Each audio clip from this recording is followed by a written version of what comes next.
గద్వాల జిల్లాలో ఘోర అగ్ని ప్రమాదం జరిగింది. 44వ జాతీయ రహదారిపై ఓ ప్రైవేట్ ట్రావెల్స్ బస్సు అగ్నికి ఆహుతైంది. బీచుపల్లి 10వ బెటాలియన్ సమీపంలో హైదరాబాద్ నుంచి చిత్తూరు వెళ్తున్న ప్రైవేట్ ట్రావెల్స్ బస్సులో మంటలెగిసిపడ్డాయి. ఒక్కసారిగా మంటలు చెలరేగడంతో పలువురు ప్రయాణికులు బస్సు అద్దాలు పగలగొట్టుకుని ప్రాణాలతో బయటపడ్డారు. ఈ ప్రమాదంలో ఒకరు మృతి చెందగా 5గురికి గాయాలయ్యాయి. బాధితులను కర్నూలు ప్రభుత్వ ఆసుపత్రికి తరలించారు. బస్సు అదుపు తప్పడంతో ప్రమాదం జరిగినట్లు తెలుస్తోంది.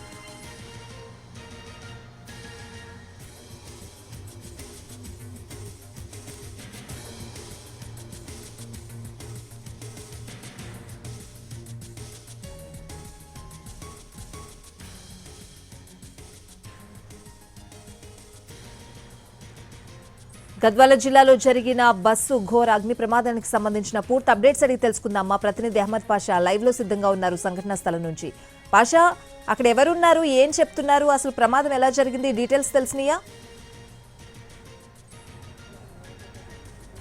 స్వాతి, హైదరాబాద్ నుంచి చిత్తూరుకు బయలుదేరినటువంటి ఏపీ 39X4663 నెంబర్ గల వాల్వో బస్సు 12 గంటల 20 నిమిషాలకి హైదరాబాద్ లోని లకడికప్పుల నుంచి బయలుదేరింది. లకడికప్పుల నుంచి బయలుదేరి మధ్యలో జడ్చర్ల సమీపంలో టీ విరామం కోసం కాసేపు ఆపారు. ఆ తర్వాత మళ్లీ తిరిగి చిత్తూరు వైపుకు బయలుదేరినటువంటి వాల్వో బస్సు 3 గంటల సమయంలో బీచుపల్లి వద్ద అదుపు తప్పి బోల్తా పడింది. బోల్తా పడినటువంటి 2-3 నిమిషాల్లోనే పూర్తిగా మంటలు వ్యాపించి షార్ట్ సర్క్యూట్ కి గురై బస్ అంతా కూడా దగ్ధమైనటువంటి పరిస్థితి మనకి కనిపిస్తా ఉంది. మనం ప్రస్తుతం ప్రమాద జరిగినటువంటి స్థలంలో ఉన్నాము. పూర్తిగా కాలిపోయినటువంటి బస్ ఇది. మంటలు వ్యాపించిన తర్వాత కేవలం 1 గంట సమయంలోనే బస్ అంతా కూడా మంటలు వ్యాపించి దగ్ధమైనట్టుగా తెలుస్తా ఉంది. అయితే ప్రమాదం జరిగిన సమయంలో బస్సులో మొత్తం 40 మంది ప్రయాణికులు ఉన్నారు. పూర్తి ఆక్యుపెన్సీతో బస్సు లకడికప్పుల నుంచి బయలుదేరింది. అయితే ఇందులో ఉన్న వారంతా కూడా బస్సు బోల్తా పడగానే అద్దాలు పగలగొట్టుకుని అంతా కూడా బయటికి రాగలిగారు. కానీ ఒక వృద్ధ మహిళ మాత్రము అందులో చిక్కుకొని సజీవ దహనమైనటువంటి పరిస్థితి మనకు కనిపిస్తా ఉంది. ప్రస్తుతం ఇంకా దానికి సంబంధించినటువంటి పొగలొస్తున్నటువంటి ఆ మృతదేహం తగలబడుతూ పొగలొస్తున్నటువంటి విజువల్స్ ని కూడా మనం స్పష్టంగా గమనించవచ్చు. అయితే NH44 పై ఇట్లాంటి ఘటనలు ప్రతి 2-3 ఏళ్లకు ఒకసారి తరచుగా జరుగుతూనే ఉన్నటువంటి పరిస్థితి. గతంలో 2013లో పాలెం వద్ద ఇట్లాంటి ప్రమాదం చోటు చేసుకుని మొత్తం 44 మంది సజీవ దహనమైనటువంటి పరిస్థితి. అయితే ప్రస్తుతం ఈ జగన్ ట్రావెల్స్ కు సంబంధించినటువంటి బస్సులో మొత్తం 40 మంది ప్రయాణిస్తున్నారు. వారికి సంబంధించినటువంటి సామాగ్రి అంతా కూడా దగ్ధమై ఆర్పేసినటువంటి విజువల్స్ ను కూడా మనం స్పష్టంగా చూడవచ్చు. అయితే ఇంతకు ముందే మనం ఇందులో ప్రయాణించి గాయాల పాలై ప్రస్తుతం చికిత్స పొందుతున్న వ్యక్తితో మాట్లాడాము. వాళ్ళు స్పష్టంగా చెప్పారు, తమది కూకట్పల్లి నుంచి తమ స్వగ్రామం చిత్తూరుకు వెళ్తున్నటువంటి క్రమంలో అక్కడి నుంచి క్యాబ్ వచ్చి బుక్ చేసుకుంది. మమ్మల్ని తీసుకొచ్చి లకడికప్పుల్లో ట్రావెల్స్ వద్ద విడిచిపెట్టారు. లకడికప్పుల్లో మేము పూర్తిగా నిండి ఉన్న ఈ బస్సులో ఎక్కాము. ఎక్కిన తర్వాత బస్సు స్టార్ట్ అయింది. మేము కాసేపు పడుకున్నాము. మధ్యలో జడ్చర్ల వద్ద టీ బ్రేక్ కోసం ఆపారు. ఆపిన క్రమంలో మేము ఒకసారి దిగి మళ్ళీ పడుకున్నాము. ఆ క్రమంలోనే ఇక్కడ బీచ్పల్లి వద్ద పడిపోవడంతో మేము మేల్కొని చేతితోడు అద్దాలు పగలగొట్టుకుని బయటికి రాగలిగాము.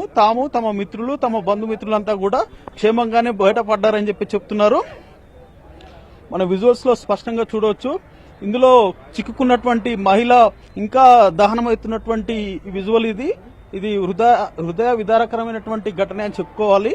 ఈమెని వృద్ధ మహిళ కాబట్టి ఆమె బయటపడలేకపోయింది. ఇందులోనే చిక్కుకొని ప్రాణాలు కోల్పోయినటువంటి సిచ్యువేషన్ మనకి కనిపిస్తా ఉంది.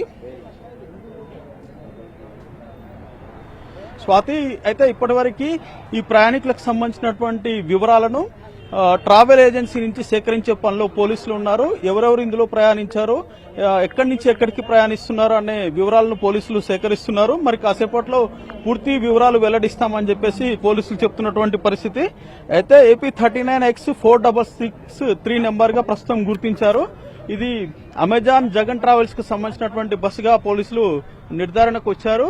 అయితే దీనికి పూర్తి స్థాయిలో ఫిట్నెస్ ఉందా, ఈ ఫిట్నెస్ తోనే బస్సులు నడుస్తున్నాయా, లేదా పండగ వేళ ప్రయాణికులు ఎక్కువ అవుతున్నారు, రద్దీ ఎక్కువ ఉంది, డబ్బులు వస్తాయని చెప్పేసి ఆశపడి ఫిట్నెస్ లేకుండా కూడా రోడ్లపైకి తీసుకొస్తున్నారా అన్న క్రమంలో కూడా ఇటు రవాణా శాఖ అధికారులు మరోపక్క పోలీసులు విచారణ చేపడుతున్నారు.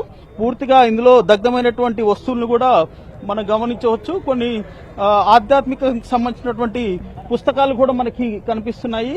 ఈ పుస్తకాలతో పాటు క్యాలెండర్స్ ఉన్నాయి. కొంతమంది బ్యాగులు అయితే పూర్తిగా దగ్ధమయ్యాయి. చాలా వాల్యుబుల్ వస్తువులు ఉన్నటువంటి బ్యాగులు కూడా కాలిపోయాయని చెప్పేసి బాధితులు చెప్తున్నారు. అయితే 3 గంటల ప్రాంతంలో ఈ ప్రమాదం జరిగినట్టుగా పోలీసులు చెప్తున్నారు. చాలా మంది ప్రయాణికులు ఇక్కడి నుంచి కర్నూలుకి వెళ్ళిపోయారు. కర్నూలు నుంచి తిరిగి చిత్తూరుకు వెళ్లేందుకు ఇతర వాహనాలు సమకూర్చుకొని వాళ్ళు బయలుదేరినట్టుగా తెలుస్తా ఉంది. అయితే NH44 పై ఎక్కడా కూడా వేగ నియంత్రణ చర్యలు లేవు. దాదాపు 170 స్పీడ్తో ఈ బస్సు వస్తున్నట్టుగా తెలుస్తా ఉంది. ఇక్కడ బ్రిడ్జి పనులు నడుస్తున్నాయి. అయినప్పటికీ ఇంత వేగంగా రావడంతో ఈ బస్సు మొదటగా బోల్తా పడింది.